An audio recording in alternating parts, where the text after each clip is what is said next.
Round up तरतीब उबैद ताहिर।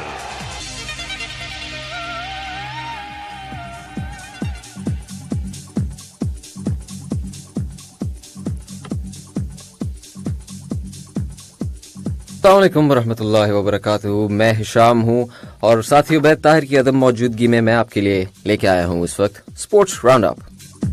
शुरुआत करते हैं कतर की कतर स्टार्स लीग से, जिसके 22 दिन में से 20वें दिन के खेल में 6 मैचेस खेले जाएंगे। जी हाँ, हफ्ते के दिन यानी सैटरडे 3 अप्रैल को पहला मैच खेला जाएगा अल सद और अल गराफा की टीम्स के दरमियान।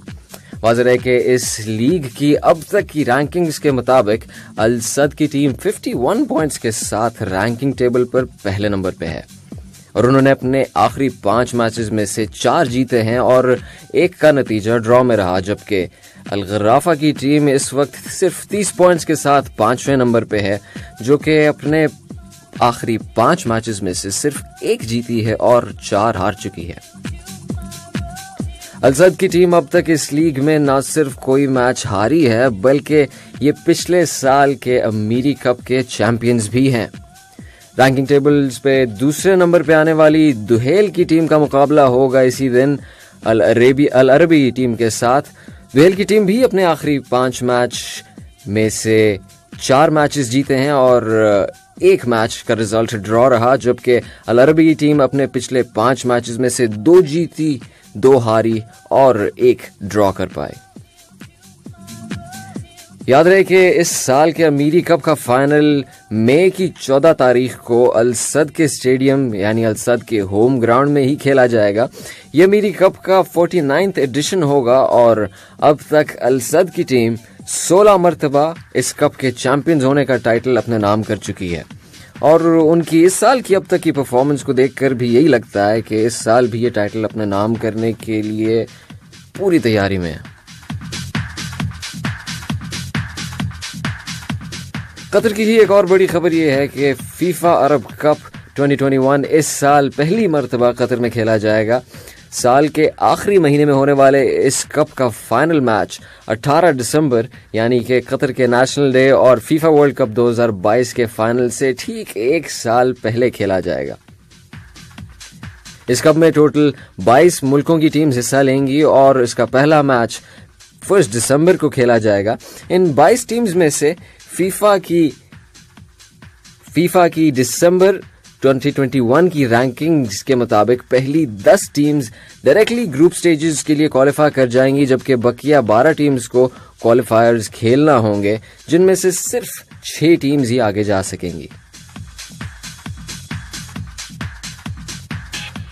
कतर और आयरलैंड के दरमियान कल खेले जाने वाले एक फ्रेंडली इंटरनेशनल मैच में 1-1 गोल से बराबर रहने वाला ये मैच हुआ। आयरलैंड के जेम्स मैकलीन ने अपनी टीम के लिए गोल किया खेल के 4थे मिनट में ही और बराबर कर दिया कतर के मोहम्मद मुंतरी ने दूसरे हाफ के दूसरे मिनट में ज़ैनुल आबिदीन के असिस्ट को जाया किए बगैर। जेम्स मैकलीन का ये 2019 के बाद पहला गोल था। बात करें कुछ इंटरनेशनल फुटबॉल की, तो जहां इंग्लिश प्रीमियर लीग के इस सीजन में अब तक की रैंकिंग्स के मुताबिक मैन सिटी की टीम 71 पॉइंट्स के साथ सरफहरिस्त है और मैनचेस्टर यूनाइटेड 57 पॉइंट्स के साथ दूसरे और लेस्टर सिटी सिर्फ 1 कम 56 पॉइंट्स के साथ तीसरे नंबर पे है। चंद दिन के वक्फे के बाद जब 3 तारीख को 4 मैचेस खेले जाएंगे तो उनमें 2 मैचेस बहुत अहम रैंकिंग टेबल्स की पहली और तीसरी टीम्स यानी लेस्टर सिटी और मैन सिटी के बीच पहला मैच होगा और दूसरा अहम मैच होगा आर्सेनल और लिवरपूल की टीम्स के दरमियान। रैंकिंग्स में इस वक्त लिवरपूल 7वें और आर्सेनल 9वें नंबर पे है, लेकिन अभी भी इस लीग के 38 डेज में से 8 दिन बाकी है। लीग्स की बात करते हुए चलते हैं स्पेनिश लीग ला लीगा की, जहां पे इस सीजन के खेल में अब तक एटलेटिको मैड्रिड की टीम सरफहरिस्त है। बार्सिलोना और रियल मैड्रिड की टीम्स 62 और 60 पॉइंट्स के साथ दूसरे और तीसरे नंबर्स पर हैं।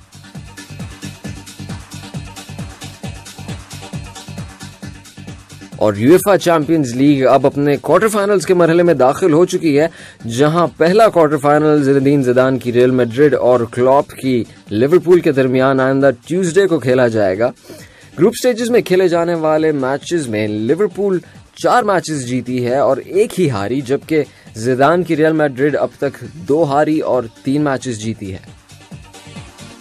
अब तक के स्टार्स कुछ भी कहें, इस बात से इनकार नहीं किया जा सकता कि मुकाबला सख्त होगा। इसी दिन दूसरा क्वार्टर फाइनल खेला जाएगा मैन सिटी और जर्मनी की एग्रेसिव डॉर्टमुंड के दरमियान।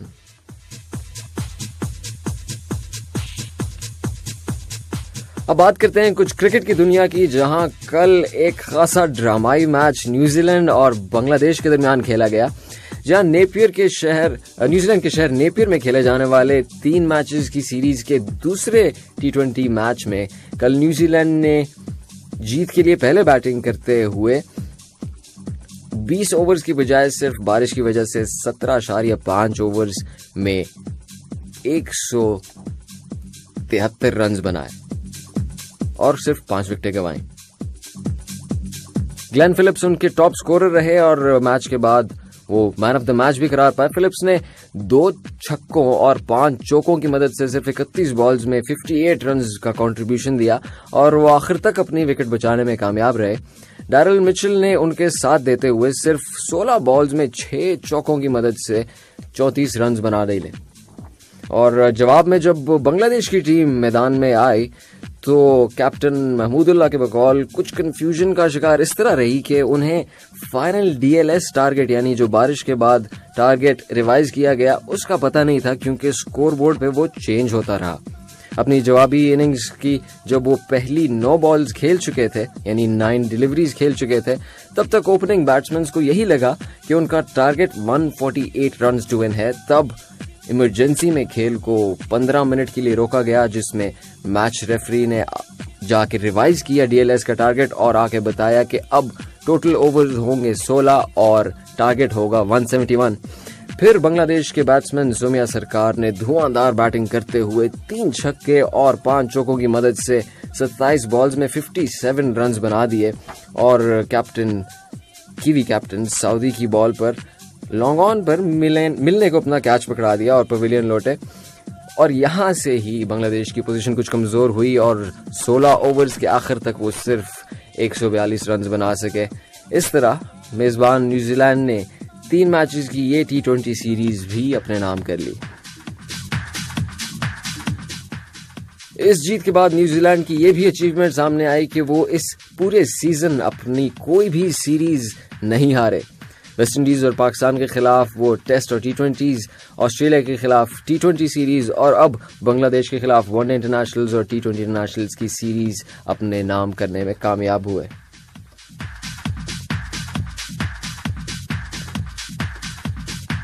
Pakistan tour of south Africa के स्क्वाड्स का भी ऐलान हो चुका है, जिसमें 2 अप्रैल को बाबर आजम साउथ अफ्रीका के खिलाफ पहले ODI खेलने के लिए सेंचुरियन के मैदान में उतरेंगे।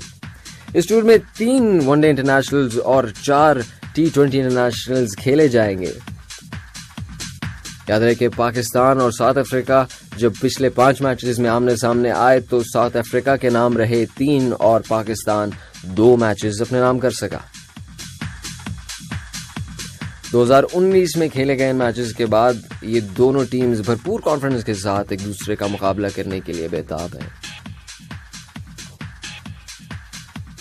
और फाइनली बात करते हैं वेस्ट इंडीज और श्रीलंका के दरमियान जारी दूसरे टेस्ट मैच की, जहां खेल के तीसरे दिन के पहले सेशन तक श्रीलंका 165 रन से ट्रेल कर रहा है और लंच पे जाने से पहले तक वो 5 विकेट्स के नुकसान पर 189 रन बना चुके हैं। ब्रेक से पहले ही श्रीलंकन बैट्समैन धनंजय डि सिल्वा को उस वक्त LBW आउट करार दिया गया जब वो 39 रन पर ही थे और देखा यह गया कि अगर वो अंपायर के डिसीजन के खिलाफ अपील कर लेते तो अंपायर को अपना फैसला वापस लेना पड़ता। मगर आजकल के खेल में अब इस तरह की सूरत हाल कुछ आम सी हो गई है। जब खेल कंटिन्यू किया जाएगा तो निसांका और निरुशान डिकवाला वापस क्रीज पर आएंगे। अगर इसी पेस से गेम चलती रही तो चांसेस यही हैं कि ये मैच भी ड्रॉ हो जाएगा। होता या नहीं, ये फैसला अब श्रीलंकन साइड पे है।